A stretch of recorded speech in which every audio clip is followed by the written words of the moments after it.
ఇది కేవలం సమాచారంగా మాత్రమే భావించండి. వైద్య నిపుణులను సంప్రదించండి. ఆర్టిఫిషియల్ ఇంటెలిజెన్స్ ఎక్కడ అవును. చూసినా ఇదే పేరు వినిపిస్తూ ఉంటుంది. అయితే మరి డాక్టర్ అంటే మెడిసిన్‌లో లేదా ఒక ట్రీట్మెంట్‌లో ఏఐ యొక్క ప్రాముఖ్యత ఏంటి? మరి నిజంగా ఐసీయూలో ఉన్న పేషెంట్‌కి దీని ద్వారా ట్రీట్మెంట్ ఇచ్చే అడ్వాన్స్డ్ టెక్నాలజీస్ ఏమైనా ప్రస్తుతానికి అందుబాటులో ఉన్నాయా అండి? ఆర్టిఫిషియల్ ఇంటెలిజెన్స్ అనేది చాలా వైడ్‌గా హెల్త్ కేర్‌లో యూజ్ చేస్తున్నారండి. ప్రతి డిపార్ట్‌మెంట్‌లో గూడా ఆర్టిఫిషియల్ ఇంటెలిజెన్స్ అనేది it's playing a very huge role. మనకి రేడియాలజీలో చూసుకున్నట్టయితే రిపోర్టింగ్ మొత్తము చాలా వరకు ఏఐ సపోర్టెడ్ రేడియాలజీ రిపోర్టింగ్ జరుగుతుంది. హుహు. ఈ క్లినీషియన్ డెసిషన్ మేకింగ్‌లో ఏఐ చాలా ఉపయోగపడుతుంది. కానీ డెఫినెట్‌లీ ఇప్పుడున్న పరిస్థితుల్లో ఆర్టిఫిషియల్ ఇంటెలిజెన్స్ అనేది మనకి క్లినీషియన్ అనేది రీప్లేస్ చేయలేరు. డాక్టర్‌ని గాని, నర్స్‌ని రైట్. గాని రీప్లేస్ చేయలేరు. ఇప్పుడు ఐసీయూస్‌లో టెక్నాలజీ అనేది చాలా ఎక్కువ వాడుతున్నారండి. ఎందుకంటే మీరు చూసినట్టయితే చాలా వరకు మిషన్స్ ఇప్పుడు వెంటిలేటర్ అన్నారు. ఈ వెంటిలేటర్‌లో గూడా ఈ ఏఐ ఆల్గోరిథమ్స్‌ని మనము ఇన్కార్పొరేట్ చేయటం వల్ల త్వరగా పేషెంట్ వెంటిలేటర్ మీద నుంచి బయటికి తీసుకురావటం జరుగుతుందండి. ఇప్పుడు రోజు నేను మార్నింగ్ ఎళ్లి వెంటిలేటర్ వీన్ ఆఫ్ చేయడానికి ట్రై చేస్తుంటాను. కానీ ఈ ఏఐ బేస్డ్ వెంటిలేటర్స్ ఏంటంటే ప్రతి మినిట్ లంగ్ ఫంక్షన్ అసెస్ చేసుకుంటూ పేషెంట్ లంగ్ ఫంక్షన్ బెటర్ అవుతుందంటే ఈ వెంటిలేటర్ మెల్లగా తనంతట తనే సపోర్ట్ రైట్. తగ్గించుకుంటూ ఉంటది. ఆటోమేటిక్‌గా. తగ్గించుకుంటూ వెంటిలేటర్ తొందరగా వీన్ ఆఫ్ చేసుకోవచ్చు. తర్వాత మనకి మేము ఒక 10 ఇయర్స్ నుంచి టెలి ఐసీయూ అనే కాన్సెప్ట్ రన్ చేస్తున్నామండి. ఇప్పుడు చిన్న చిన్న టౌన్స్‌లో ఉండే పేషెంట్స్‌ని టెలి ఐసీయూ ద్వారా మనం కంటిన్యూయస్‌గా మానిటర్ చేసుకుంటూ సో ఈ ఏఐ అలారమ్స్ వస్తుంటాయన్నమాట. Predictive risk. రైట్. అంటే ఏ పేషెంట్ డిటోరియేట్ అయ్యే ఛాన్స్ ఉంది. నెక్స్ట్ 1 అవర్, 2 అవర్స్‌లో ఏ పేషెంట్‌కి వెంటిలేటర్ అవసరం పడొచ్చు. సో ఈ పేషెంటు హైపోటెన్షన్ బీపీ తగ్గొచ్చు అనే ఏఐ అలర్ట్స్ వస్తుంటాయండి. ఆ అలర్ట్స్ వచ్చినప్పుడు మనం ముందుగానే ప్రీఎంప్టివ్‌గా మనం ఇన్వాల్వ్ అయ్యి దాన్ని మనం ప్రివెంట్ చేసేదానికి అవకాశం ఉందండి. ఓకే. తర్వాత ఇప్పుడు చాలా వరకు నర్సెస్ వర్క్, డాక్టర్స్ వర్క్ తగ్గుతుంది. ఈ ఏఐ తర్వాత ఏఐ మిషన్స్ వల్ల.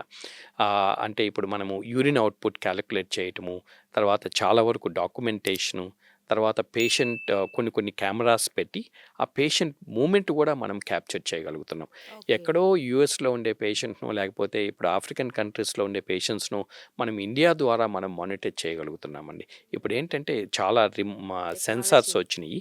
ఆ వైర్‌లెస్ సెన్సార్ పెట్టటం వల్ల పేషెంట్ థౌసండ్స్ ఆఫ్ కిలోమీటర్స్ అవేగా ఉన్నా గానీ, మనం ఇక్కడ టెలి ఐసీయూలో కూర్చొని ఆ పేషెంట్ వైటల్స్‌ని మనం మానిటర్ చేసుకుంటూ, అక్కడుండే టీమ్‌ని మనము అలర్ట్ చేసే అవకాశం ఉంటదనమాట. ఈ సూపర్బ్ పేషెంట్ అండి.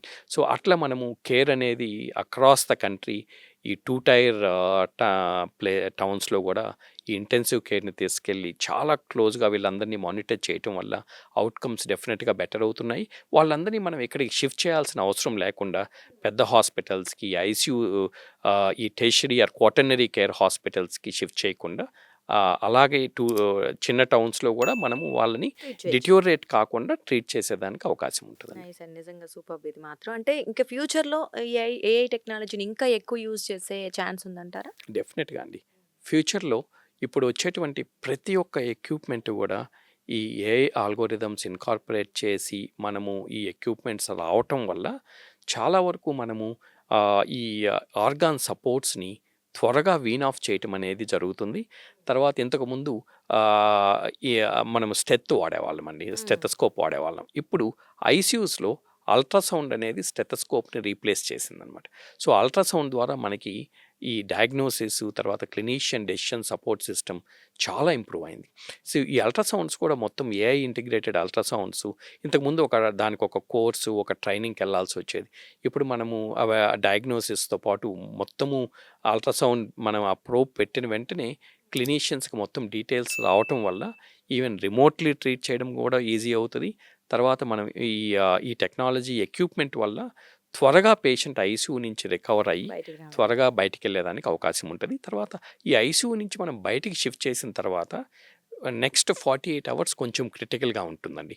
ఒక్కోసారి మళ్ళా they will come back to ICU. మళ్ళా వైటల్స్ డిటోరియేట్ అయ్యి మళ్ళీ ఐసీయూకి వచ్చేదానికి అవకాశం ఉంది. సో వీళ్ళు ఐసీయూకి రీఅడ్మిషన్ కాకుండా మళ్ళీ రాకుండా ఉండాలంటే ఐసీయూ నుంచి బయటికి పంపిన తర్వాత కూడా ఈ వైర్లెస్ సెన్సర్స్ని పెట్టి మనం వాళ్ళ వైటల్స్ని హాస్పిటల్ నుంచి డిశ్చార్జ్ అయ్యేంత వరకు కూడా మనం మానిటర్ చేస్తూ ఉంటాం. కొంతమందికి హాస్పిటల్ నుంచి డిశ్చార్జ్ అయిన తర్వాత కూడా మానిటర్ చేయాల్సి ఉంటుంది. వాళ్ళకి మనం హోమ్ కేర్ ద్వారా వాళ్ళకి ఇంటికి వెళ్ళిన తర్వాత కూడా వాళ్ళని మా ఈఐసీయూ కనెక్ట్ చేసి క్లోజ్గా మానిటర్ చేసుకుంటూ వాళ్ళు ఫర్దర్గా డిటోరియేట్ కాకుండా మళ్ళీ హాస్పిటల్కి రాకుండా కూడా ప్రివెంట్ చేసేదానికి అవకాశం ఉంటుందండి.